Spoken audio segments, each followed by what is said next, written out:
San Antonio! Welcome to Hot Bank San Antonio podcast with your favorite host and realtor, Brad Burns, and your second favorite realtor and third favorite host. Third favorite host, yeah.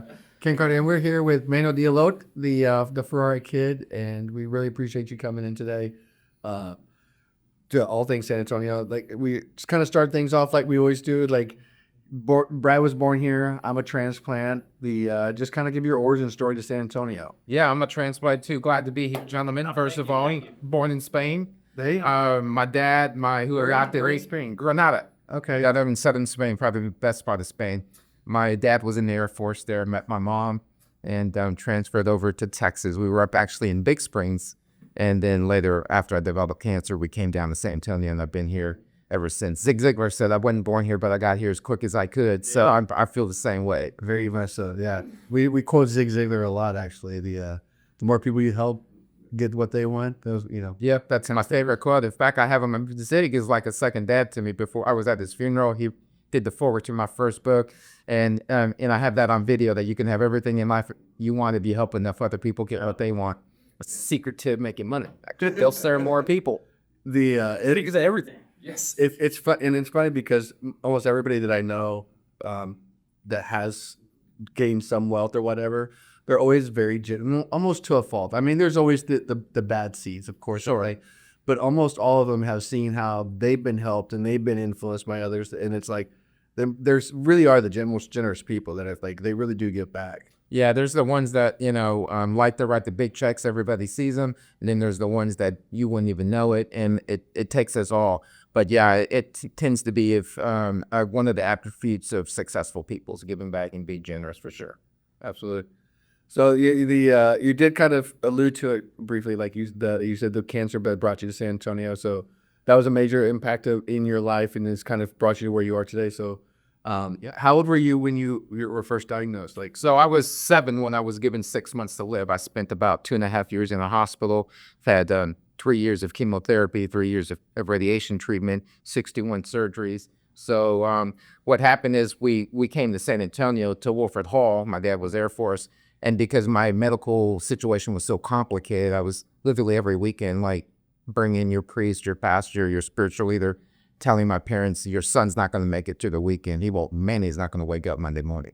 And my little body kept fighting. So they didn't want to gamble on us moving too much. I was too fragile. So we kind of stayed here, and I've been here pretty much my entire life now. So it's great. I love it. it's a great place. It's a city that, like, I saw a video from a guy who's like, I'm not such a fan of the city, but the people. And it's like every time you go into a gas station and someone will open the door for you. He says good morning to you, whether you know them or not. It's like that's kind of the thing in San Antonio. It's like it's a giving, loving city like that. Yeah, I'm a fan of both. So, I owe my success, whatever its significance, the things that I do. In 1987, I became the youngest realtor in the country. I had my license for almost 30 years. I didn't realize that. Yep. I was one of the original members at Sabor. I have one of the first numbers that was ever given. And so this city's been really good to me, but I've also loved the city so much that I've also contributed in a major way, because it's one thing to receive, but I'm a giver, like you guys, and believe in that. So it really, it starts with you giving first. For sure. And so how did the Ferrari Kid come about then? So your foundation that you started, like did you become a realtor first, and then, like, how was that progression? Yeah, so I was fascinated when I was talking to Zig and Jen Rohn and all these great speakers. I was really fascinated in speaking in my teens, and I started getting invited to speak at conferences at a really young age. You said teens. As a teenager, the American Cancer Society would put an event together, and this will lead to your question, of encouraging parents whose children are sick. So I would be one of the speakers at 15, 16. Then I would hear about Zig Ziglar and Jen Rohn. So I started going to these seminars as a teen, eventually led me to listening to all the greats saying, you're going to be a millionaire, you better get involved in real estate or start a business. And so I wanted to become the youngest realtor in the country, so I did. And as I was doing real estate, I still How old were you when have you got your license? 18. 18? I was going to Holmes High School, and I got my license. And there's articles I have still today in my home. Teenage Realtor that Sabor put out the newsletter when we used to get newsletters. Now everything's online, and it says Teenage Realtor. And as I was doing real estate, I was still getting speaking engagements. So really, it finally led to a career of full-time speaking and coaching. However, after my third hip replacement, I was doing about 100, 125 dates a year. I just couldn't get on an airplane that much anymore. I've got to raise my fees to make the same money, and I need to get off the airplane as many times as I'm traveling. And then finally in 2007, just before the crash, I opened up a real estate brokerage where we had a mortgage company, real estate company, insurance company, all in one. We did a flat transaction for the agents, where you just pay one small transaction fee instead of a percentage, and we were growing. And through I'm going to say a unethical business laws called embezzlement. My business partner really did a Things good that you one. can't plan for. Things you don't plan for, don't understand. I closed that down, and I was just in a funk. And I was living out of my savings, to be honest, and just telling people I was busy, but I was really depressed. And then I said, man, I got to get out. What am I going to do to get out of this depression? And I know that the best thing to do is to go do something for someone else. So I've been talking about this Ferrari Kid for a while. Like, what if I put a kid in the car? That's because when I landed in Los Angeles to see Michael Jackson's doctor, they were going to amputate my leg to save my life. There was this beautiful red shiny car. I didn't know it was Magnum PI's car. And I asked if I can take a picture next to the car, and I did. And he says, man, I wish I had time to give you a ride. You have a smile on your face like you ate a banana sideways. And I never forgot that moment. And so years later, now back to the Ferrari Kid, I kept talking about, what if I put kids in cars and gave them shopping sprees with bodyguard service and paparazzi and red carpet? And I got tired of talking about it, so I put a business card on a Ferrari and just said, hey, would you give a kid coping with cancer a ride? Got a call a couple weeks later. The answer was, of course I will. And then he introduced me to a couple friends, had a great relationship with the Ferrari dealership, went over there, got a bunch of drivers, give a group of girls coping with cancer a shopping spree. That made the news, and then my website blew up, and here we are 13 years later serving 3,000 families plus. Wow. So it's definitely a labor of love every day to get up and help someone in their darkest hour. That's the you were saying, like, you've even had you had friends, you had a coworker, or the old boss that you worked with that they had a kid that went through them, yeah. Yeah, one of my OGs, Caleb. Unfortunately, we've also lost 31 children in 13 years. And we were talking, Brad and I were talking earlier, as you know, one of our OGs was Caleb, and he passed away 2 years ago, and we got to honor his family last year at our yearly gala. So, yeah, it's tough when that happens, but the joy that we bring them and their families, because, they're dealing with needles and hospitals and chemo and radiation, and some of these families they can't afford to go to Top Golf. It's between medicine and Top Golf, or it's between medicine and a shopping spree. It's between medicine and some cool experience like a meet and greet with the Spurs, right? So we take care of all that for them, and we include the whole family. My sister acted up a little bit in school because she was always left out. All the attention was on me because I was dying. So we wanted to make sure we created a charity that not only involved the child that was sick, but we included all their siblings in it as well. So we had the pleasure of serving Caleb and his siblings, and we still communicate even as of today. That's awesome. It's amazing how, like, little things in your life really shape things. Like, just like the picture in front of the Ferrari, like the memory of how it affected your sister, and like really trying to shape something that's like unique and special. Is all of the people that you serve, are they all here in San Antonio, or are they throughout Texas? So we're throughout Texas. We do events in Houston, Austin, Dallas, and San Antonio. So we tend to do quarterly events in those other locations, where San Antonio we do monthly regular events. But it's actually 3,500 families as of last year that we served in the great state of Texas. That's great. And you said you lost 31, which is the sad side of it, but those are actually some like crazy numbers. 31 out of 3,500 that you're like are still thriving and coping and making it through their.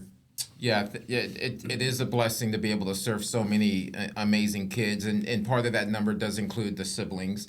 So, but cancer still sucks. Yeah. It just does, and childhood cancer especially because. A lot of the questions in the beginning is like, why would my child get sick? I mean, what does a 5-year-old do that deserve cancer, or a 7-year-old, or 4-year-old, whatever? So those are tough things, but we get to make a positive experience in the midst of their storm. I don't have any pictures from 8 to 18. My mom threw them all away, and it wasn't because she was a mean mother. It was because I was bald, or I hooked up to an IV pole, or I was really super skinny from all my treatment. So it's ironic today that I create memories mothers do keep and videos they love to have. So, and those videos are crazy because, like, I think it was maybe a week or two ago, you had like the gala that you're talking about, and you have a full fashion show and everything, and you like it's not a small event by any shape of the like what was the first event to now as big as you are, the things you're doing, like. How was that progression? Like how small was it at the beginning, and like to like where you grew it to? Yeah, so I was scared, even though I've been a public speaker and a coach for a long time and had part of 3 bestsellers. So I have a kind of a following, right? But I was still scared to death. I'm like, what am I gonna? Because I didn't know anything about fundraising. I didn't know how to raise funds. In fact, I was just doing it out of my pocket for the first couple of years. I'm like, here's my money. Let's do it. And then finally, I'm going to run out of money. There's so many kids because we take kids that got autism, cancer, any illness, you name it, we will serve them. So I'm like, I better start getting some people in a room and do some fundraising. So my first gala was like 150 people. I was scared to death to charge $100 a ticket. I'm like, is anyone going to show up? and now we have an event that's 600 people. It's packed it's jammed to every single corner. People paying $10,000 for a table, $5,000 for a table, giving generously during the night for the live auction, silent auction, and then we get to give that money away the following year. So it's gotten really epic, and I'm super grateful to the city. It takes a village, and that's the absolute truth. So I get to be the captain of the ship, but man, there is many components to that ship that make it run, and so whether it's an individual that steps up and sponsors a child, or a business that does it, it takes us all. And then now we have this big epic gala we do in November every year, and it's wonderful. And poker tournaments. Yeah, so we do a poker tournament, as you know, at the San Antonio Card House in September. September is Childhood Cancer Awareness Month. So we like to do something in September. Foster always hosts us there, and they're very gracious to poker players. And then what we do, we take the revenue from that event. Typically, it's $2,000 to $5,000 for that poker tournament, and then we do an event at Topgolf in honor of all the players that contributed to that day. So some of us poker players are actually good guys. We don't just take your money. There's always these stereotypes with people, like, and poker players get it the two. I mean, like, it is a crazy bunch, but I will say, like,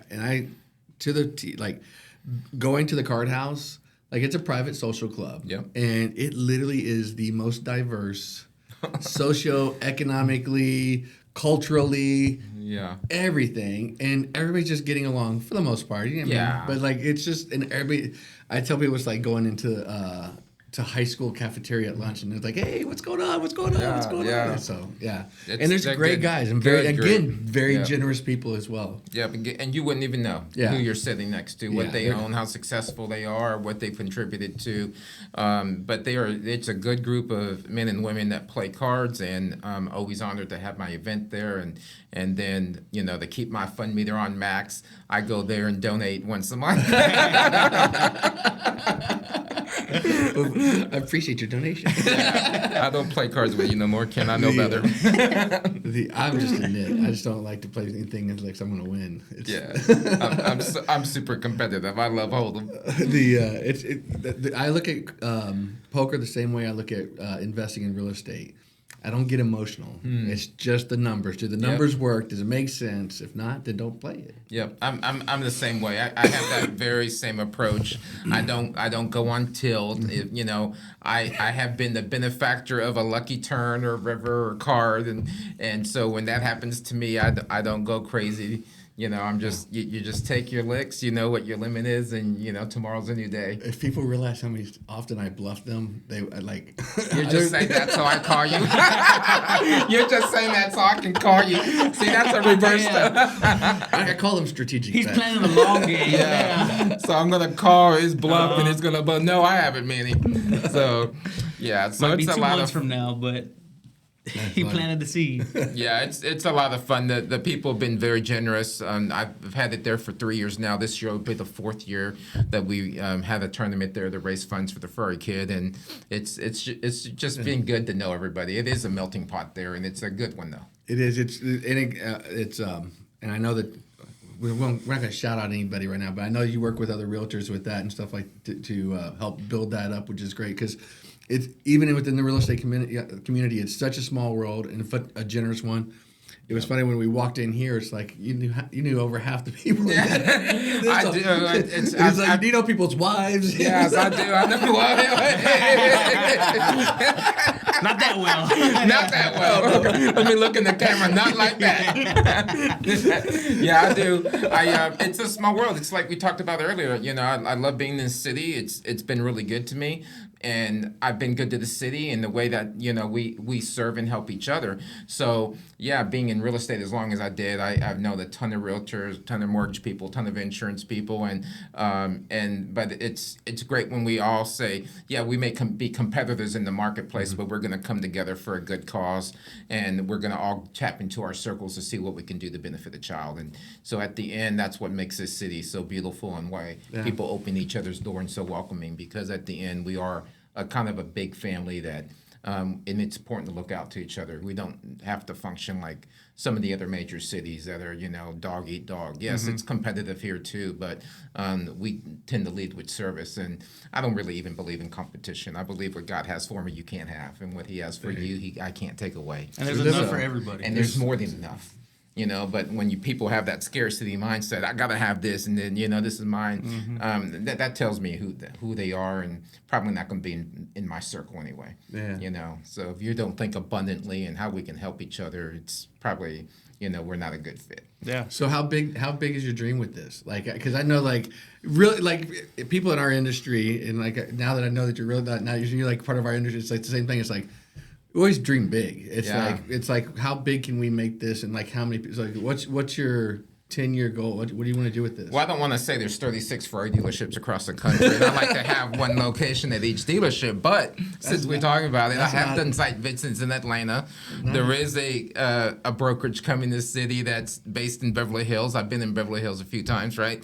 And so the dream is to go slow, but to eventually, I really want to dominate Texas. I'd like to have a full-time location in Houston, Dallas, and in Austin.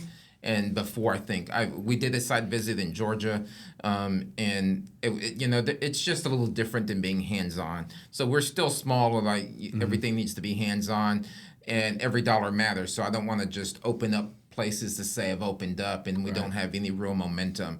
So in the charity space, you just got to be super careful. So we want to be very strategic. I'd like to get bigger, but also I'm getting older. I just realized I have a birthday coming up in a couple months, and some of my friends are like, so what do you see yourself in 10, 20 years? I'm like, retired. What does retirement but really, I'm not going to. This is retirement, right? It is. Yes. I can't imagine reetiring ever.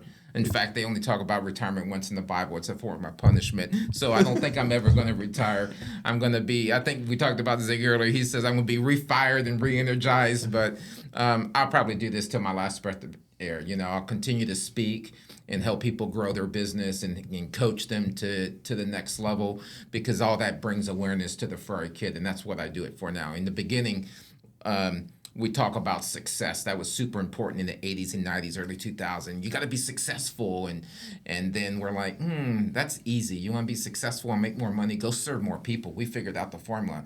I sold a house today. I deserve a commission. I sell 10. I deserve 10 commissions. Yeah. I just want to serve more people. So we know this formula of success is just service, right?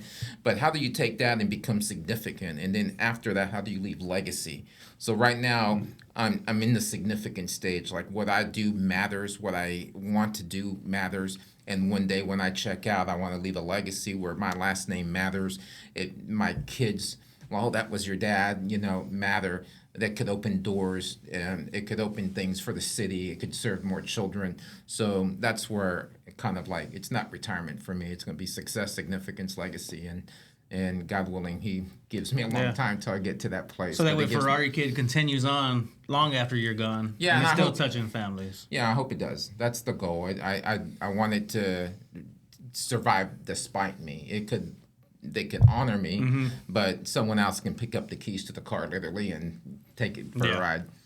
Yeah, so I think that's what it's going to look like. It's not retirement. What is the car? I have a Ferrari California. It's a 4-seater. Even And I though know you it's have to new be- because you had an unfortunate incident. Yeah, it's new. It's a 2012 with 9,500 miles, but it looks like a 2025 to be honest. It's a beautiful car. Yeah, last year, some idiot, I can say that word right, decides that he can We can even say outrun. dumbass. Dumbass decides he could outrun a train. The train smacks the SUV, splits it in half, and it lands on the Ferrari and totals my car. And so after a year of therapy, I just finished a few months ago, and Ferrari was able to find one that replaced the one I had. And That's not easy. it's not easy. You got lists to deal with, people that are supposed to buy. Like it's an interesting game that you'll play. And then my price point is a little different, yeah. right? So I'm not the guy can go in there and just pimp out any Ferrari he wants and drop 400 on custom, aerodynamics and stereos and carbon fiber. So they had a little budget to work with, and I'm like, this is my budget. So it took a year, but I got it in my budget. So I got it in my budget. So I was grateful to write a check for it, and we use that car, by the way, to take kids to chemotherapy, to radiation. In fact, I'm supposed to be going to Ronald McDonald tomorrow and Friday, but we had to cancel because it's rain. 75% rain. And we give kids rides and stuff like that. We collaborate instead of competition. We collaborate with so many other charities. If there's a sick kid and I hear about it and they need a ride to chemo or radiation or wherever, we get the Batmobile out and the Ferrari out, and we take them and hook them up. We say cancer sucks, but the ride to the hospital doesn't have to. Yeah. There you go. Love it. I think that's huge. Ronald McDonald is one of my favorite charities because I think it's one of the few. I'm sure yours is like this as well, but it's one of the few that most of the donations go back into the charity. Yes. Instead of paying a bunch of board Salaries members and and stuff. salaries and things like that. And Yeah. I think it's kind of like yours. It's not one that you necessarily think of off the top of your head, but like it boils down and it really makes a difference. So like what they do is they give the families a place to stay while the kids are in the hospital. Yep. And we, when I went to Hamburger University in Chicago, when I went there, we I get it went now. and gave back at the Ronald McDonald House, and that was the first time, and like that was something awesome. Yeah, that's where Caleb actually was staying before he passed. He was getting a lung transplant. He stayed at the Ronald McDonald House in Houston, even though they're from San Antonio. And I love collaborating with them, and their numbers look great. Like my board is a volunteer board. They're very successful people, have really incredible businesses. They pay for my salary every year, so then that is not on the books. So 85 to 90% of when someone gives, it goes straight to the kids. That's awesome. Because my board covers all the other expenses, rent, salary, little neck and dime. That way, every dollar in our charity actually does matter, especially a small charity like me. Yeah. It makes a huge difference on how you allocate that. So, yeah, it's great. That's awesome. So you talked about you do an event every month here in San Antonio. What do those events look like? Yeah, so it's always a red carpet event. The kids typically we do a couple events. We have the normal Ferrari Kid events where they're brand new kids. They have no idea they're going to be walking into a red carpet experience with people asking for their autographs and taking pictures like paparazzi, like they just got out of the Oscars. So that's what happens when they arrive, right? And then we do an epic, like we'll go to Top Golf and we have a superhero party where friends come and dress up in Spider-Man, Darth Vader, Cinderella, whatever costume they want. They dance with the kids. We have a DJ. They play golf with the kids. It's cool to watch Spider-Man and the Hulk golf with a child. It's super dope. And then we have the Hope Tank, which is, so once the kid has this epic cool day, like the Ferrari's the magnet, right? But we really want to minister to their heart because they're hurting. So they have this fun-filled day they will never forget, but they still have this journey they have to go down. So we have a support group called the Hope Tank. And we'll get together and we rent out movie theaters, and we'll pick a movie. I think we're gonna pick Lilo and Stitch coming out in May. So in June, I'll rent out a whole theater for all the families, all the kids, all the siblings. We break bread together. We do all kinds of things on a monthly basis just to make sure we encourage them. I'm good friends with some of the Spurs. Well, not now. I don't know two of them, but I used to. Let me repeat that. Let me take that back. When like Tony Parker and Robinson and those guys, I would text them and say, "Hey, I got a Ferrari Kid at the game. Can you sign a ball?" And they would do those kinds of things. So they would. Antonio Daniels and Danny Green, both are great friends. They held basketball camps for me for the kids. So we just highlight them and make them superstars for the day. And it's funny, even at the gala, I have a VIP entrance, and all the big donors think it's for them. I'm like, no, it's for the kids. The kids are the VIPs. They're like, okay, Manny, we get it. We get it. They are. So we just do monthly things, and main events, another place we love to go to. That's a fun place. Yeah, and because the kids have different disabilities. Some may be able to bowl, some may not. Some may be able to play video games, some may not. So we try to mix it up. We went to that new place, Pop Stroke, which was super cool, that little mini golf course, and had an event there. And we let the kids kind of go at their pace with their parents, because some kids may be out for an hour, some kids may enjoy the whole 4-hour experience. So it's just that's kind of how we break it up a little bit. That's awesome. How does somebody give to you guys to help support some of those things? Well, thanks for asking. Two things. Our website has almost all our information always, except we're about to update the graphic for the gala coming up in November. It's going to be the 24-karat ball, so that needs to be updated. But other than that, if they wanted to donate, they can go to like the Karate Kid, the FerrariKid.org. And they can pick a number. It takes $500 to sponsor a kid all year for every activity they ever will do. So it's not a whole lot of money we're talking about here. And the cool thing that makes this different is the donor can be part of the experience. So if someone sponsors a kid and they want to come to the shopping spree or to the Top Golf event, they can be part of that experience, which is really cool. And they can donate any amount, whether it's $50 a month or one-time fee or whatever. The other thing that's really great in this website is if you know a kid that's coping with cancer, dealing with some kind of illness that's autistic or special needs or deaf or missing a limb or whatever it is, they can nominate the kid on the website, and then I get a notification this kid's been nominated. And then we just kind of put them in order, unless it's like we do get kids that are terminal, and we've moved them to the top of the list. And sometimes we'll do an event outside our normal events. We had one little girl that was terminal. This was like October a couple of years ago. They didn't think she'd make Thanksgiving or Christmas. She wanted to go to Disney. She wasn't able to, so we brought Disney to her. I had a princess party at Luciano's for her. She met her favorite princess. 2 weeks later, she passed away. So I was still able to capture that magic moment for the family.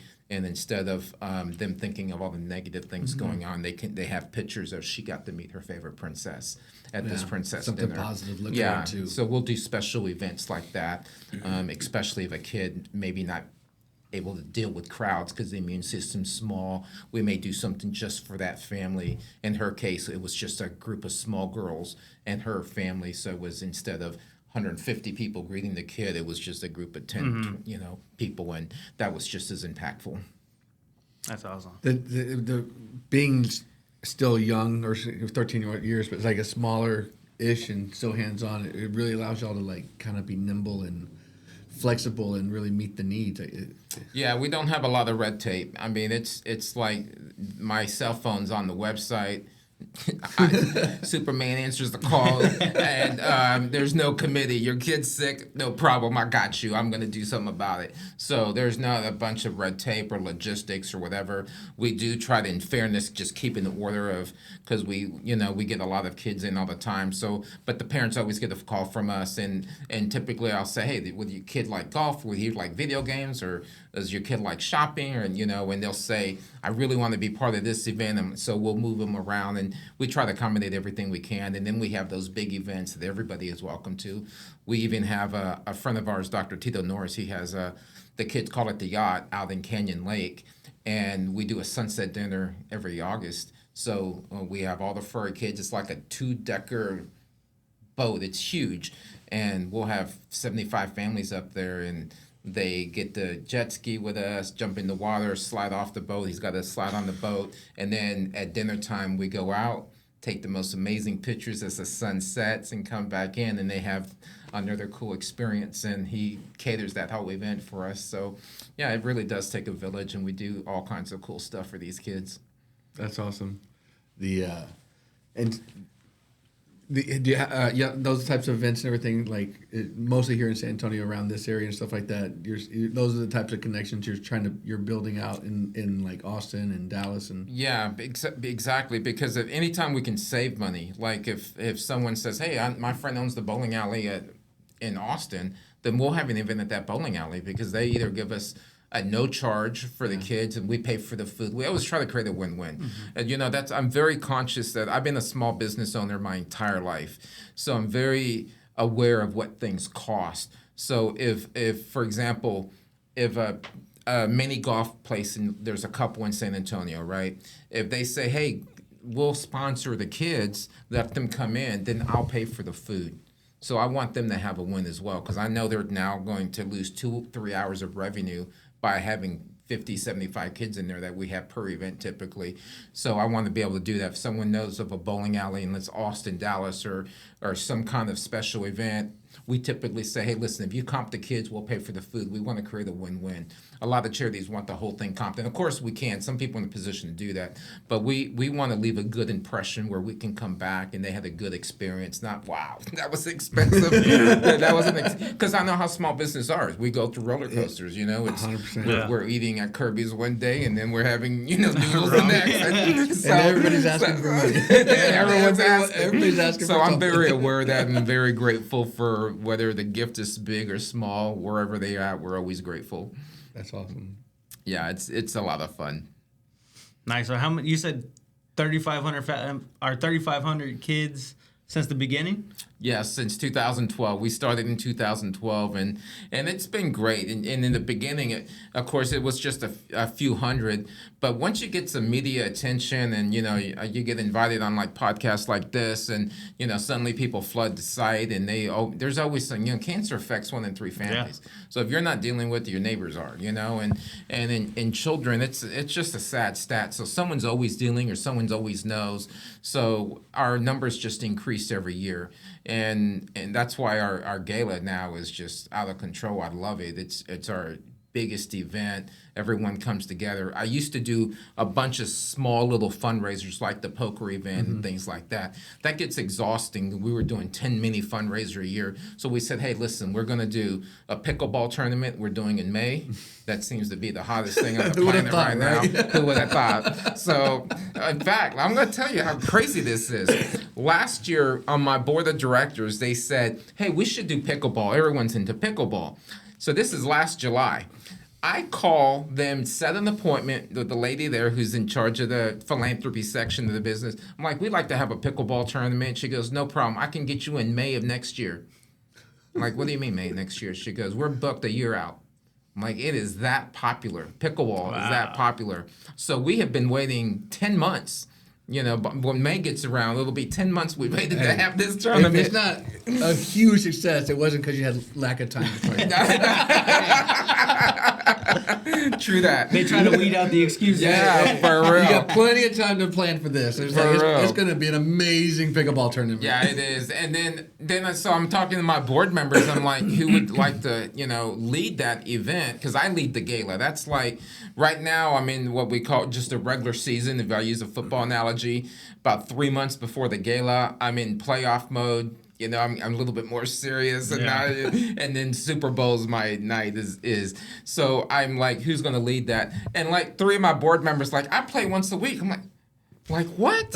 so they're gonna lead this thing in May. We'll have the event in September at the Card House, and then probably do one more like a wine and art event. So we do like 2 to 3 mini events, and then that leads to the big event in November. And so then I'm just serving kids, maintaining relationships, inviting donors to come be part of the fun with the children, and Better use of your time. Huh? And being with the kids is a better use of your time. That's Yeah, that's where you and- need to be. Yeah, that's where I need to, and that's where I want to be. That's where my passion is. If there's one thing I get a lot of heat on, is sometimes we have some really significant not board members. Yes, our board's significant, but donors. And they could be at an event, and someone can own a $40 million company, and I'm spending more time with the children than the donor. And people are like, you need to spend time cultivating these relationships. I'm like, I do that, but not at the kids' event. The event here is for the kids. This is the one once a month I get to focus on the kids. I can go to lunch with the donor. I can go meet the donor at their office. I'm super grateful for all that. But when I'm with the kids, man, I know what it is to be a sick kid. I suffered so much in my life.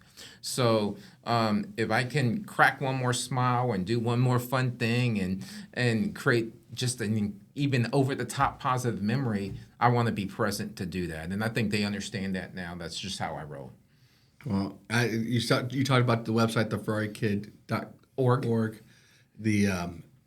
I like watching your Facebook page, the Ferrari Kid Facebook page, because you see a lot of that. That's where I see a lot of stuff that you're doing and stuff like that with the gala and the pictures and things, and it really is it's amazing to see because you can see the smiles on the kids' faces even in the picture, like in what we see. And that smile says it all. They say a picture's worth 1,000 words. It's really true, and I think in the Ferrari Kid, it's probably worth 10,000 words. I mean, I've seen these kids. I mean, I kid you not. It's one of the common they say the kids will say this is the best day ever. So we're known as having the best day ever. They make signs, best day ever. I have stacks of thank you. I call them love letters at my office. Thank you, best day ever, best day ever. And the parents are always crying. So the first time I had a Hope Tank event, it was funny because I didn't want the parents involved. I wanted the kids to let the parents go. And the parents, because they like me, they helicopter, they hover, especially when the kid's sick. Mm-hmm. And I'm like, no, I don't. This is just for the kids only. You guys come pick them up in 2 hours. We're just gonna bowl. And don't worry about it. We have lots of Band-Aids because they freak out, and I understand why, right? So I didn't want that. But then what happened is I saw parents started to communicate with each other in the parking lot or as they dropped their kids off, and I'm like, wow, the parents need this love and community as much. So then I said, okay, you parents can come, but don't hover over the kids, and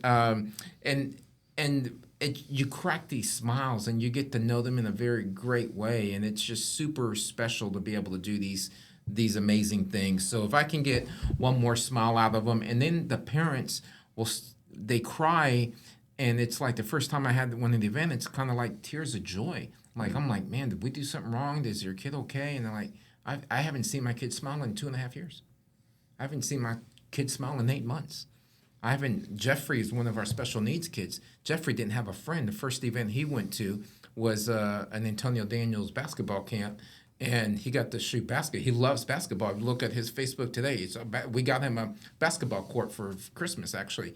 And through one of my donors, they adopted his family, and he got to meet 4 or 5 friends, and now he can't wait to come to the Ferrari Kid events because he's got special needs. So he attaches himself to 2-3 other of the kids. They see each other. It's like a family reunion every month. And he loves cars, so I send him to Formula One every year. That's his big thing. Is he gets Formula One tickets for me every single year. Up in Austin? Yeah, in Austin. That's nice. And isn't it great having it that close to help? Oh, it's incredible. I used to take the kids. We used to take a limo to Austin. So we would get a limo. I'd put 15 kids in the car, and we'd go to Buc-ee's, get some sugar, because we'd leave at 1 o'clock, 2 o'clock just to get there for the 5 o'clock race and then the concerts. But then we don't get back till 2 in the morning. So then we stop at Buc-ee's on the way back. And I remember when Taylor Swift was playing. And so all the kids, the girls and the guys, they're all singing Taylor Swift songs on the way there. They're all jacked up. On the way back, we go to Buc-ee's to get some breakfast tacos to get back. And they're 2 seconds later, they're all crashed out in the car. But then it became super dangerous because it's like 120,000 people at Formula One. And one kid's got to use the bathroom. Like, oh, God, we got to take the whole group. So I just started giving the tickets to the parents and say, listen, you take your kid, you can go for 3 days, you can go for race day, you can go to the concerts only, and let them kind of go on their own. I said, just post pictures, and they always did. Yeah. So, yeah, Formula One is awesome that it's so close to the most expensive track in the world. It's crazy awesome. Wow. There's a lot of things, though, like in the last 5 years, 6 years, that somehow South Texas, Austin down, like we have become like one of the most important places in the country. It's because we're friendly people. Because we're friendly people. We have the best charities and the best people and the best tacos, which comes to. Hold on, I gotta ask a question. You go first. Sorry. So it's Ferrari Kid. So if somebody pulls up in a Lamborghini, are they like, we do stick them in the back of the line, but we accept them. Well, I heard him talking earlier. He said that we've got an event that you've got $100 million worth of cars. Yeah, so the Italian Motor Gathering is coming to Bernie April 5th, and they'll be the most expensive cars in the world out there. So we're going to take a couple limos worth of kids up there and feed them lunch, let them take pictures with the cars, and then come back down. But it's an incredible event. We have the shopping spree here that we do in March every year. We have one of the gentlemen, him and his wife came out with their cars. He just had his build. It took almost 3 years. The kid has no idea he's sitting in $1 million Ferrari. And this is not the first time they've sat in $1 million car. Where mine's at the bottom of the food chain. Theirs is at the top of the food chain. And sometimes these kids will sit in a $500,000 car, $800,000 car. They don't even realize it. And until I tell them, that's buying Italian leather right there. Like, that's the best leather on the planet. And but we do take everybody. I've got friends of mine in fact, the general manager of Ferrari is a great brother and friend of mine, and the general manager at Lamborghini is a good friend of mine too. So we do collaborate a lot because the kids sometimes, the Lamborghini's a cool car, right? Yeah. So whatchamacallit, they if they do a Lambo ride, I'll give them a Ferrari ride, and vice versa sometimes. So, and then I got friends with R8s. Like Rick Cavender has, the Audi dealership. So whether he'll come up, we have a kid that he loves Iron Man. So every year we host his birthday party at, with having Iron Man cake and Iron Man stuff, and that's an RA. But anyway, we do it. If it's not Ferrari, forget about it. We do it. We have a charity for them. It's for the kids. It's for the kids. I'll behave. It's for the kids. No, we take any car, anybody that ever wants to give time, energy, talent, treasure. There's always room at the table. Yeah. We do it together. Before he was really interrupted. So we always ask everybody two things. Favorite breakfast taco? Where do you go? Where's your go-to breakfast taco spot in San Antonio? Wow.